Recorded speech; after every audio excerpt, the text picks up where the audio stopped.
বাজারে গেছিল এই টাইমে, পরের দিন বলবে আহারে ওই শীতের কাপড়টা পরতো, তৃতীয় দিন বলবে ও আসলে এই সেই, চতুর্থ দিন ভুলা যাবে আস্তে আস্তে, পঞ্চম দিন মোটামুটি, আস্তে আস্তে 1-1.5 মাস যাবে, গতি পৃথিবীর মতো চলতে থাকবে, আকাশ আকাশের মতো থাকবে, বাতাস বাতাসের মতো থাকবে, আপনার বন্ধু টন্ধু যারা যার যার কর্মস্থানে সে মতোই করবে, কিন্তু আমি আপনি কবরে থাকতে হবে।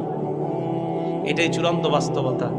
ইমানদারকে যখন বলবে আমি ইমানদারকে সত্যায়ন করলাম, আমার ইমানদার বান্দা যা বলছে সত্য কথা, এই কথা বলার পর আল্লাহ বলেন আফরিশুহু মিনাল জান্নাহ, আমার ইমানদার বান্দাকে কবরের মধ্যে দুনিয়ার মানুষ 3টা পাতলা কাপড় দিয়ে পাঠাইছে।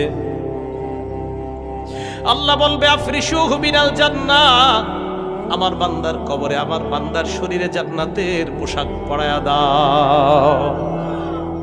এরা পাতলা কাপড় দিছে, ওকে জান্নাতের পোশাক